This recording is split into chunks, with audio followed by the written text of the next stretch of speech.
I'd like to tell you about the strangest secret in the world. Some years ago, the late Nobel Prize-winning Dr. Albert Schweitzer was being interviewed in London, and a reporter asked him, "Doctor, what's wrong with men today?" And the great doctor was silent a moment, and then he said, "Men simply don't think." It's about this that I want to talk with you. We live today in a golden age. This is an era that man has looked forward to, dreamed of, and worked toward for thousands of years. But since it's here, we pretty well take it for granted. We in America are particularly fortunate to live in the richest land that ever existed on the face of the earth, a land of abundant opportunity for everyone. But do you know what happens?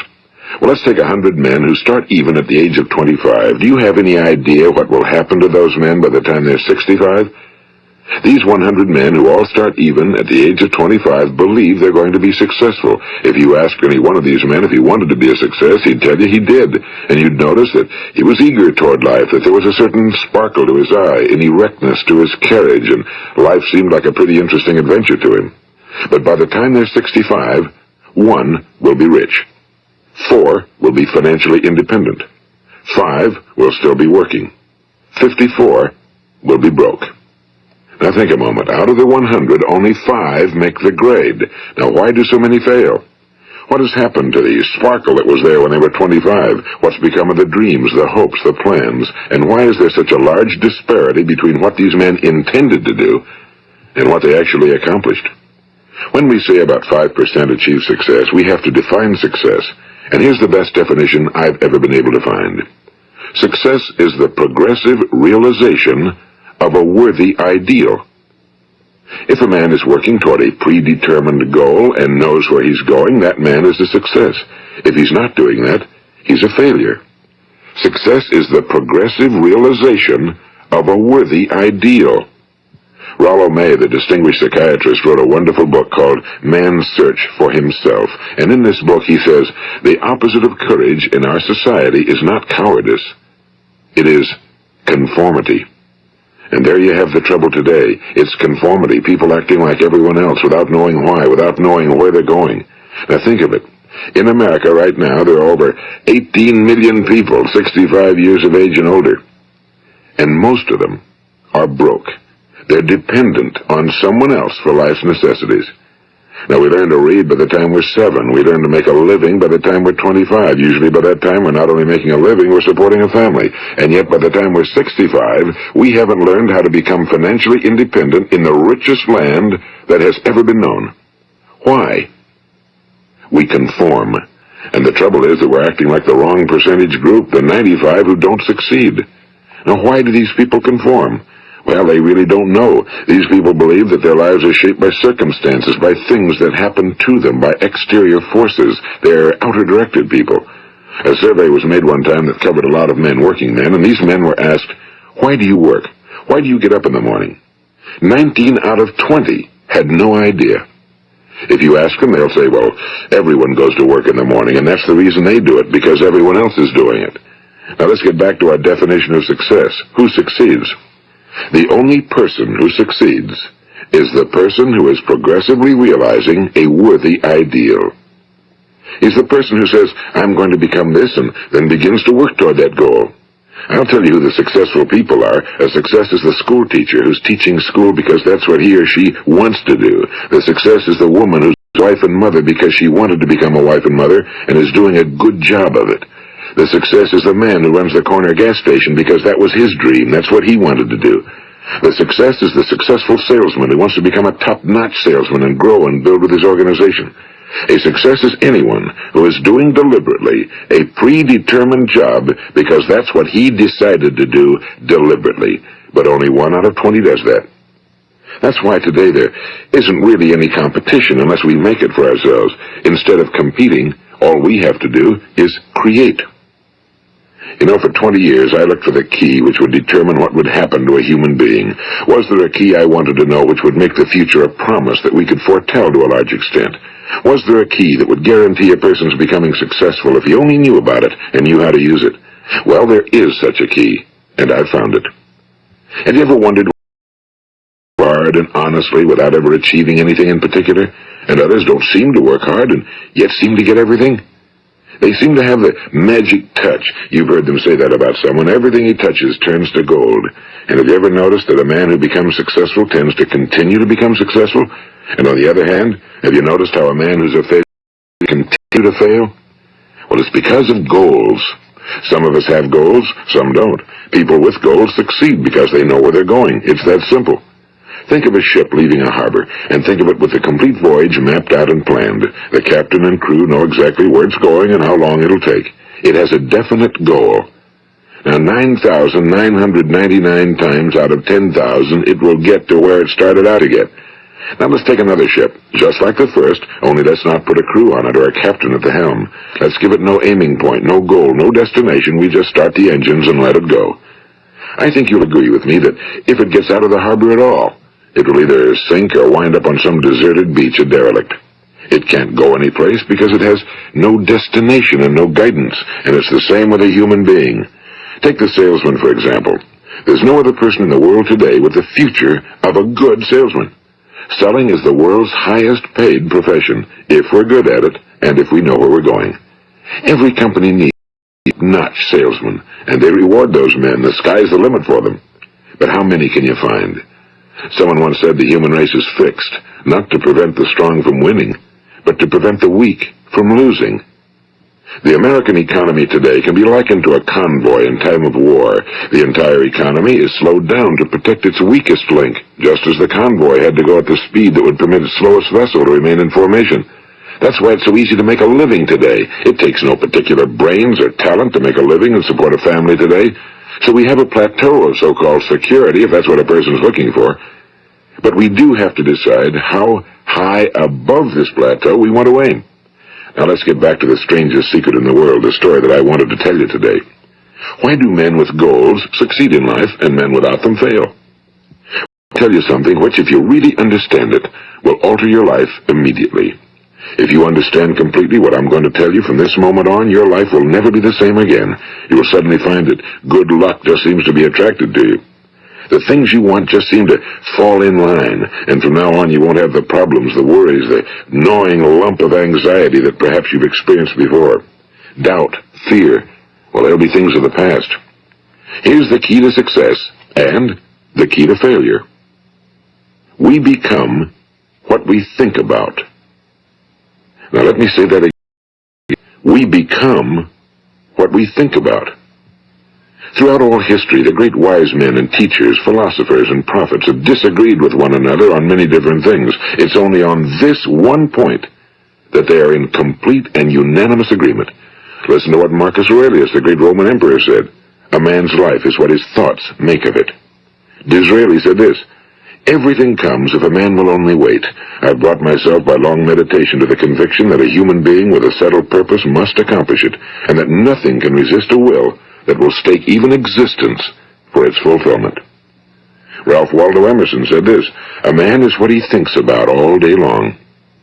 William James said, the greatest discovery of my generation is that it can alter their lives by altering their attitudes of mind. And he also said, we need only in cold blood act as if the thing in question were real, and it will become infallibly real by growing into such a connection with our life that it will become real. It will become so knit with habit and emotion that our interest in it will be those which characterize belief. And he also said, if you only care enough for a result, you will almost certainly attain it. If you wish to be rich, you will be rich. If you wish to be learned, you will be learned. If you wish to be good, you will be good. Only you must then really wish these things and wish them exclusively. At the same time, 100 other incompatible things just as strongly. In the Bible, you read in Mark 9:23, if thou canst believe, all things are possible to him that believeth. My old friend Dr. Norman Vincent Peale put it this way, this is one of the greatest laws in the universe. Fervently do I wish I had discovered it as a very young man. Much later in life, and I found it to be one of the greatest, if not my greatest discovery outside of my relationship to God. The great law, briefly and simply stated, is that if you think in terms, you will get negative results. If you think in positive terms, you will achieve positive results. That is the simple fact, he went on to say, which is of an astonishing law of prosperity and success. In 3 words, believe and succeed. William Shakespeare put it this way: our doubts are traitors and make us lose the good we oft might win by fearing to attempt. George Bernard Shaw said, people are always blaming their circumstances for what they are. I don't believe in circumstances. The people who get on in this world are the people who get up and look for the circumstances they want, and if they can't find them, make them. Well, it's pretty apparent, isn't it? And every person who discovered this for a while believed that he was the first one to work it out. We become what we think about. Now, it stands to reason that a person who's thinking about a concrete and worthwhile goal is going to reach it, because that's what he's and we become what we think about. Conversely, the man who has no goal, who doesn't know where he's going, and whose thoughts must therefore be thoughts of confusion and anxiety and fear and worry, becomes what he thinks about. His life becomes one of frustration and fear and anxiety and worry. And if he thinks about nothing, he becomes nothing. Now, how does it work? Why do we become what we think about? Well, I'll tell you how it works as far as we know. Now, to do this, I want to tell you about a situation that parallels the human mind. Suppose a farmer, and it's good fertile land. Now, the land gives the farmer a choice. He may plant in that land whatever he chooses. The land doesn't care. It's up to the farmer to make the decision. Now, remember, we're comparing the human mind with the land because the mind, like the land, doesn't care what you plant in it. It will return what you plant, but it doesn't care what you plant. Now, let's say that the farmer has 2 seeds in his hand. One is a seed of corn. The other is nightshade, a deadly poison. He digs 2 little holes in the earth, and he plants both seeds, one corn, the other nightshade. He covers up the holes, waters, and takes care of the land, and what will happen? Invariably, the land will return what's planted. As it's written in the Bible, as ye sow, so shall ye reap. Now remember, the land doesn't care. It'll return poison in just as wonderful abundance as it will corn. So up come the 2 plants, one corn, one poison. Now, the human mind is far more fertile, far more incredible and mysterious than the land, but it works the same way. It doesn't care what we plant. Success, failure. A concrete, worthwhile goal, or confusion. Misunderstanding, fear, anxiety, and so on. But what we plant, it must return to us. You see, the human mind is the last great unexplored continent on Earth. It contains riches beyond our wildest dreams. It will return anything we want to plant. Now, you might say, well, if that's true, why don't people use their minds more? Well, I think they figured out an answer to that one, too.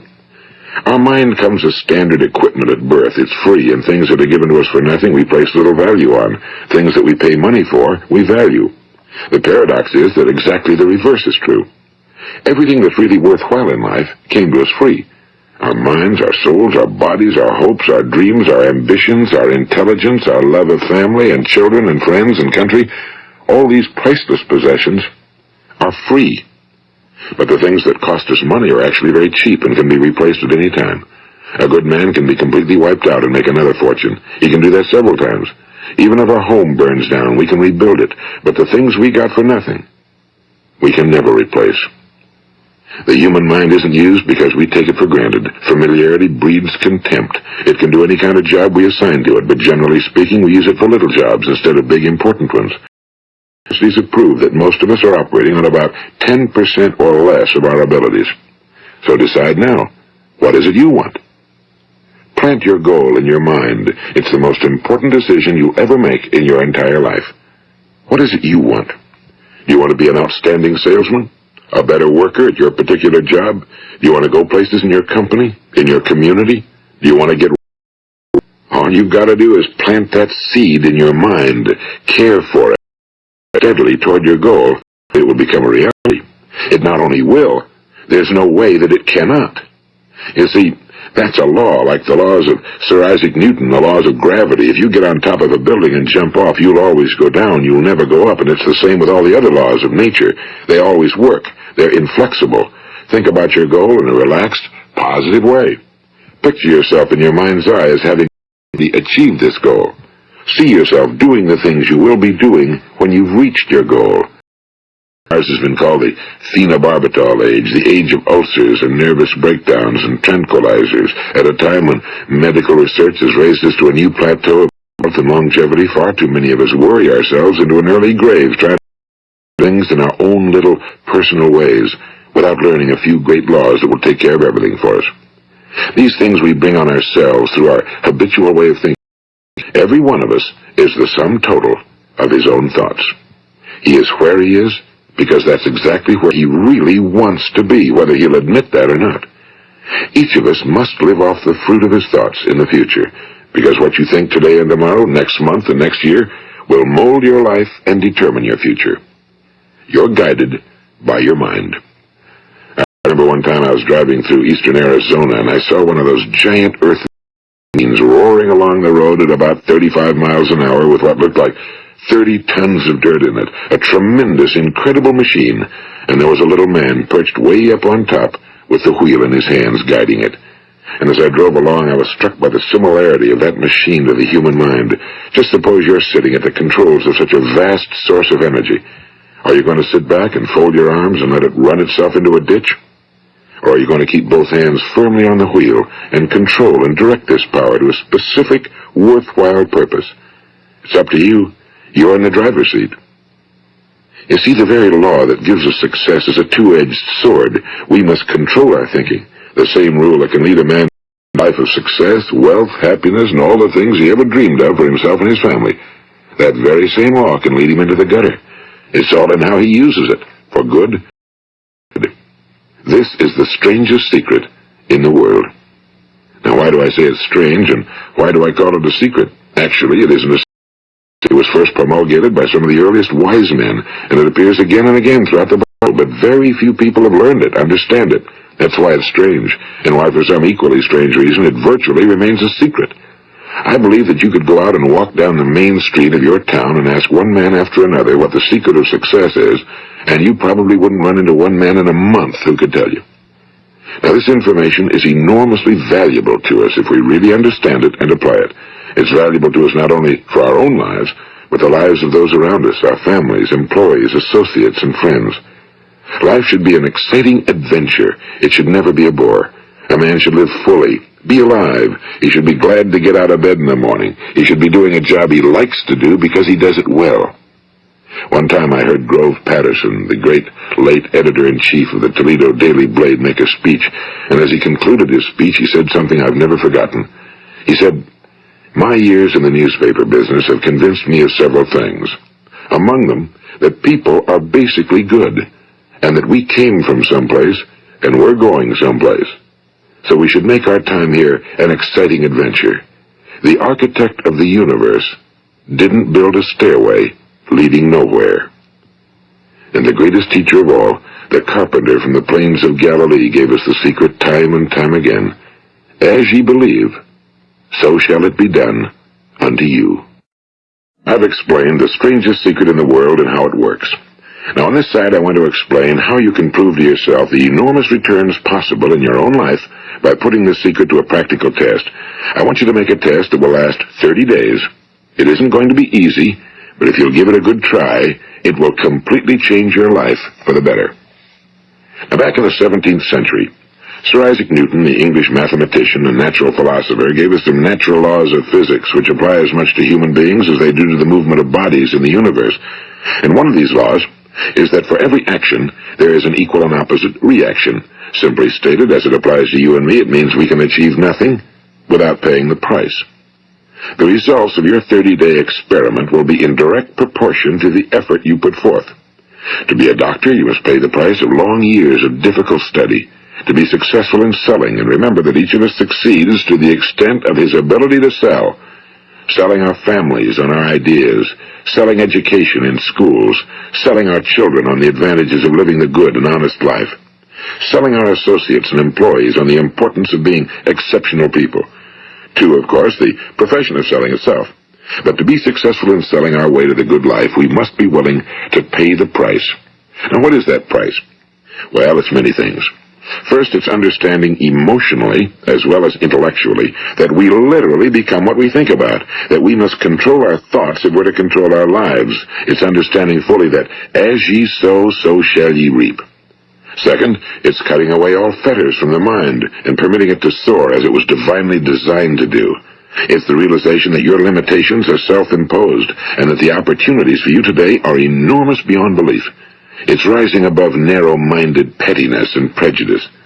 And third, it's using all your courage to force yourself to think positively on your own problem, to set a definite and clearly defined goal for yourself, to let your marvelous mind think about your goal from all possible angles, to let your imagination speculate freely upon many different possible solutions, to refuse to believe that there are any circumstances sufficiently strong to defeat you in the accomplishment of your purpose, to act promptly and decisively when your course is clear, and to keep constantly aware of the fact that you are, at this moment, standing in the middle of your own acres of diamonds, as Russell Conwell used to point out. And fourth, save at least 10% of every dollar you earn. It's also remembering that no matter what your present job, it has enormous possibilities, if you're willing to pay the price. Now let's just go over the important points in the price each of us must pay to achieve the wonderful life that can be ours. It is, of course, worth any price. 1. You will become what you think about. 2. Remember the word imagination and let your mind begin to soar. 3. Courage. Concentrate on your goal every day. 4. Save 10% of what you earn. And 5. Action. Ideas are worthless unless we act on them. Now, I'll try to outline the 30-day test I want you to make. Keep in mind that you have nothing to lose by making this test and everything you could possibly want to gain. There are two things that may be said of everyone. Each of us wants something, and each of us is afraid of something. I want you to write on a card what it is you want more than anything else. It may be more money. Perhaps you'd like to double your income or make a specific amount of money. It may be a beautiful home. It may be success at your job. It may be a particular position in life. It could be a more harmonious family. Each of us wants something. Now write down on your card specifically what it is you want. Make sure it's a single goal and clearly defined. You needn't show it to anyone, but carry it with you so that you can look at it several times a day.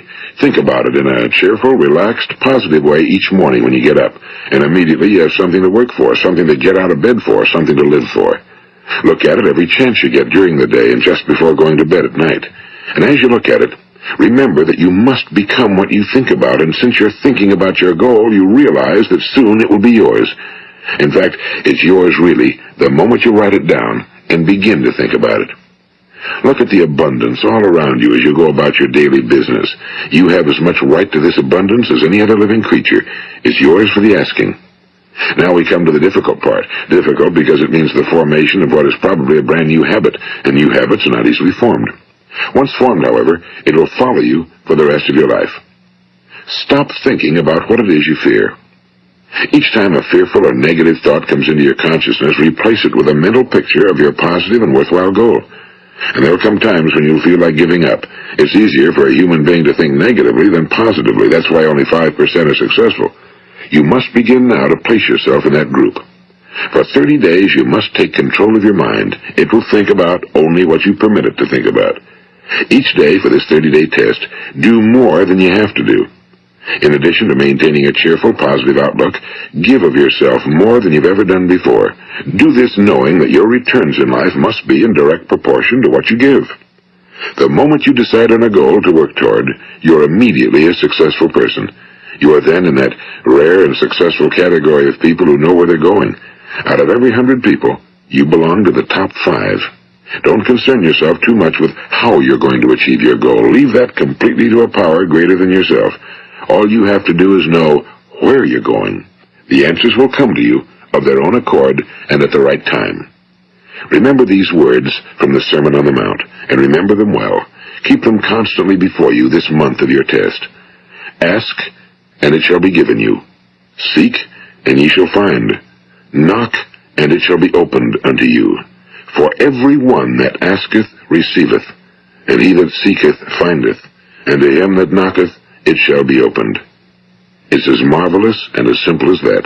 In fact, it's so simple that in our seemingly complicated world, it's difficult for an adult to understand that all he needs is a purpose and faith. For 30 days, do your very best. If you're a salesman, go at it as you've never done before, not in a hectic fashion, but with the calm, cheerful assurance that time well spent will give you the abundance in return you deserve and want. If you're a homemaker, devote your 30-day test to completely giving of yourself without thinking about receiving anything in return, and you'll be amazed at the difference it makes in your life. No matter what your job, do it as you've never done it before for 30 days. And if you've kept your goal before you every day, you'll wonder and marvel at this new life you've found. Dorothea Brand, the outstanding editor and writer, discovered it for herself and tells about it in her fine book, Wake Up and Live. Her entire philosophy is reduced to the words, act as though it were impossible to fail. She made her own test with sincerity and faith, and her entire life was changed to one of overwhelming success. Now, you make your test for 30 full days. Don't start your test until you've made up your mind to stick with it. You see, by being persistent, you're demonstrating faith. Persistence is simply another word for faith. If you didn't have faith, you'd never persist. If you should fail during your first 30 days, by that I mean suddenly find yourself overwhelmed by negative thoughts, you've got to start over again from that point and go 30 more days. Gradually, your new habit will form until you find yourself one of that wonderful minority to whom virtually nothing is impossible. And don't forget the card. It's vitally important as you begin this new way of living. On one side of the card, write your goal, whatever it may be. On the other side, write the words we've quoted from the Sermon on the Mount. Ask, and it shall be given you. Seek, and ye shall find. Knock, and it shall be opened unto you. Nothing great was ever accomplished without inspiration. See that during these crucial first 30 days, your own inspiration is kept at a peak. And above all, don't worry. Worry brings fear, and fear is crippling. The only thing that can cause you to worry during your test is trying to do it all yourself. Know that all you have to do is hold your goal before you. Everything else will take care of itself. Remember also to keep calm and cheerful. Don't let petty things annoy you and get you off course. Now, since making this test is difficult, some will say, why should I bother? Well, look at the alternative. No one wants to be a failure. No one really wants to be a mediocre individual. No one wants a life constantly filled with worry and fear and frustration. Therefore, remember that you must reap that which you sow. If you sow negative thoughts, your life will be filled with negative things. If you sow positive thoughts, your life will be cheerful, successful, and positive. Now, gradually, you will have a tendency to forget what you've heard on this recording. Play it often. Keep reminding yourself of what you must do to form this new habit. Gather your whole family around at regular intervals and listen to what's been said here. You know, most men will tell you that they want to make money without understanding the law. The only people who make money work in a mint. The rest of us must earn money. This is what causes those who keep looking for something for nothing or a free ride to fail in life. The only way to earn money is by providing people with services or products which are needed and useful. We exchange our time and our product or service for the other man's money. Therefore, the law is that our financial return will be in direct proportion to our service. Now, success is not the result of making money. Making money is the result of success, and success is in direct proportion to our service. Most people have this law backwards. They believe that you're successful if you earn a lot of money. The truth is that you can only earn money after you're successful. It's like the story of the man who sat in front of the stove and said to it, give me heat, and then I'll add the wood. How many men and women do you know, or do you suppose there are today, who take the same attitude toward life? There are millions.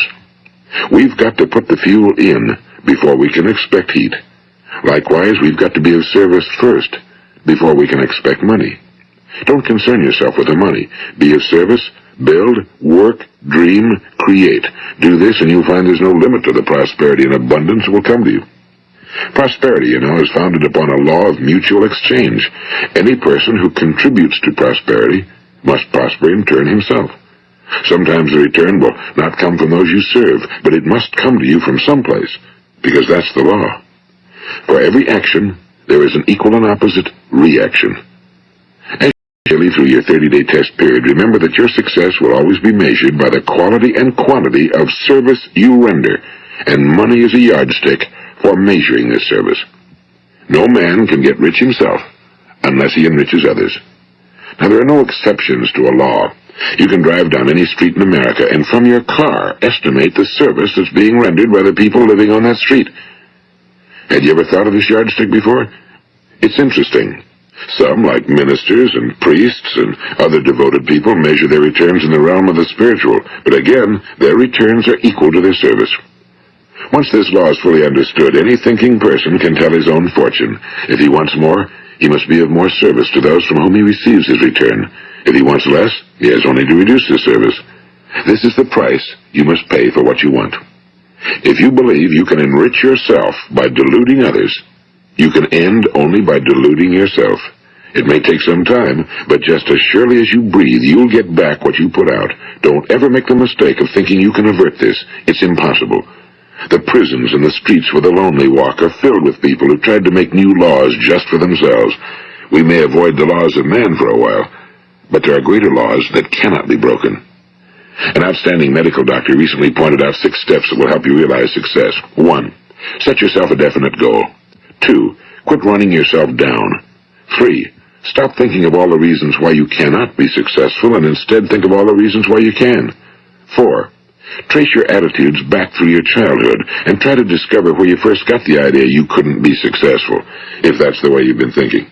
5. Change the image you have of yourself by writing out a description of the person you would like to be. And 6. Act the part of the successful person you have decided to become. The doctor who wrote those words is a noted West Coast psychiatrist, Dr. David Harold Fink.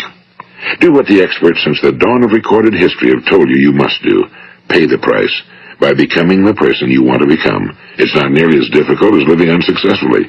Make your 30-day test, then repeat it again, and each time it will become more a part of you until you'll wonder how you could ever have lived any other way. Live this new way and the floodgates of abundance will open and pour over you more riches than you may have dreamed existed. Money? Yes, lots of it. But what's more important, you'll have peace. You'll be in that wonderful minority who lead calm, cheerful, successful lives. Start today. You have nothing to lose, but you have a whole life to win. This is EARL Nightingale, and thank you.